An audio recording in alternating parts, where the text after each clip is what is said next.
Salam hər kəsə, Azərbaycanlı və Türk qardaşlarım. Bugün Azərbaycan dilində podkast edəcəm. Azərbaycan dilini yeni öyrənməyə başlamışam və orta şərq dilləri ilə tanış olduğum üçün türkçədə olmayan sözlər mənim üçün çətinlik yaratmır. Fars dili bildiyim üçün bu mənə çox kömək edir. Bu podkastın mövzusu biraz qarışıq olacaq, çünki biraz Azərbaycan dilindən, Türk dilindən, Fars dilindən və bu mədəniyyətlərdən danışmaq istəyirəm. Bəzi ortaq mövzulardan və bir-birimizdən fərqli olan mövzulardan bəhs edəcəyəm. Əvvəlcə, niyə Azərbaycan və Fars dilini öyrənməyə başladığımı sizə izah etmək istəyirəm. Eyni zamanda ilk podkastımı niyə Azərbaycan dilində edəcəyimi açıqlayacağam. Mən Azərbaycan dilini bu il öyrənməyə başladım və bunun səbəbi Fars dilini öyrənməyə başlamaqdır.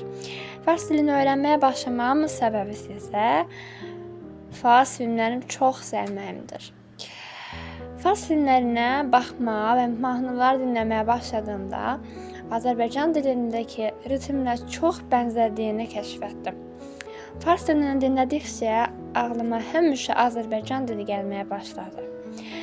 Əgər Azərbaycan dilini başa düşməyən biri olsaydım, yəni türk olmasaydım, Azərbaycan və Fars dilinin eyni olduğunu düşünərdim. Daha sonra Azərbaycan dilində praktik etməyə başladım, çünki öyrənə biləcəyim ən sadə dil məhz bu dildir. Çox Azərbaycanlı dostlarım yoxdur, amma çox sevdiyim Səma bacım 10 dost qədər dəyərlidir. Ona buradan salamlarımı göndərirəm. Bu ilki dil hədəflərim aslında çox qarışıqdır. Əvvəlcə heç bir planımda Fars və Azərbaycan dili yox idi. Amma birdən ağlıma belə bir fikir gəldi.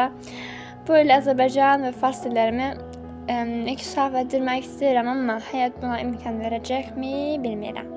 Çünki başqa bir ölkəyə köçmək kimi bir məqsədim var və bu səbəbdən fransız və fələmək dillərinə daha çox önəm verməliyəm. Amma bəlkə də Fars dilinə və Azərbaycan dilinə davam edirəm. Çünki bəlkə də köçməm. Bəlkə də köçüb getməm yəni. Keçən gün bir videoda gördüm. Türklər həmişə Azərbaycan türkçəsinin ən saf türkçə olduğunu iddia edirlər. Amma hamısı cahildir. Çünki Azərbaycan dilindəki bir çox sözlər elə türkçədə olduğu kimi fars və ərəb mənşəlidir. Üstəlik, Azərbaycan dili Osmanlı türkçəsinə daha yaxındır. Çünki fars və ərəb sözlərini daha aksentli tələffüz edirlər. Amma bizim ağılda türk uşaqları deyir ki, Azərbaycan dili bizim özümüzdür. Evet, Azərbaycan dövləti bizim özümüzdür, qardaşımızdır. Amma mən düşünmürəm ki, Azərbaycan türkçəsi Türkiyə türkçəsindən daha safdır. Umarım bu cümleyi doğru kurmuşumdur. Tamam. Məsələn, sizə nümunə verəcəm. Bütün türklərində Pərşənbə deyəcəm. Pərşənbə. Türkçə türkçəsindən Pərşənbə. Azərbaycan türkçəsindən Cümə axşamı. Amma mənim arkadaşlarım dedilər, Cümə axşamı deyil, 5-ci gün deyirlər. Amma mən mən videoda görmüşəm. Onlar deyirlər Cümə axşamı deyirlər. Azərbaycan dili ondan çox özümüzdür. Şimdi açıqlayacağam. İzah edəcəm sizə. Şimdi Türkiyə türkçəsindən Pərşənbə deyiriz. Qazax dilindən Beyşənbə. Qırğızca Beyşənbə. Özbəkcə Beyşənbə. Uyğurca Beyşənbə. Tatarca Pəncəşənbə.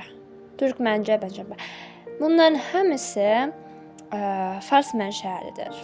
Amma deyirlər ki, Azərbaycan türkçəsində Cümə axşamı deyirsən, bu öz türkçədir. Mən də deyirəm ki, Cümə Cümə keliməsi ərəb mənşəlidir. Arab mənşəlidir. Sən nasıl deyirsən bu cümə axşamı türk mənşəlidir? Ondan deyirəm ki, sizə hər şeyə inanmayın. Bu qədər. Alman, fransız kimi çətin dilləri sərbəst danışa bilirəm, amma Azərbaycan türkcəsini danışa bilmirəm. Amma bir-birinə bənzədiyi üçün çox asan olacağını deyir. Amma türkcə mənim ana dilim olduğuna görə ağlıma daim türkcə sözlər gəlir və Azərbaycan türkcəsini xatırlaya bilmirəm. Bu elə bir Türkiyədə hansısa bölgə şivəsini öyrənmək kimidir. Məsələn, mən Ege bölgəsindəyəm və məktəblərdə İstanbul şivəsindən böyüdüm. İstanbul şivəsindən böyüdüyüm üçün İstanbul şivəsinə danışmaq çətin gəlmir. Amma mən həyatımda heç vaxt Azərbaycan türkcəsinə maruz qalmamışam. Ona görə öyrənmək çox çətindir. Azərbaycanlı qardaşlarımız uşaq vaxtı türkcə çizgi filmlərə baxdıqları üçün mənim İstanbul şivəsini öyrəndiyim kimi onlar da türkcəsini öyrəniblər. Türkiyədəki bölgələr arasında o qədər fərqlər var ki, bəzi fərqli bölgələrdə yaşayan insanlar bir-birini başa düşə bilmirlər. Çoxlu fərqli sözlər də var. Çünki Türkiyədə Trakya bölgəsində Balkan aksanı təsiri olub, Qaradənizdə Laz dilinin, Şərqdə Kürd və Arab dillərinin, Anadoluda isə Zazaca dilinin təsiri var. Ona görə də əslində müxtəlif dillərin ləhcələri birləşdiyi üçün türkcə çox dəyişib və yeni sözlər əlavə olunub. Bugünkü podkastım bu qədər idi. Bu mənim ilk podkastım oldu və mən çox əyləndim. Digər bütün dillərdə də bunu etməyi düşünürəm. Ümid edirəm ki, siz də bəyəndiniz. Azərbaycanlı qardaşlarıma salamlar. Özünüzə yaxşı baxın.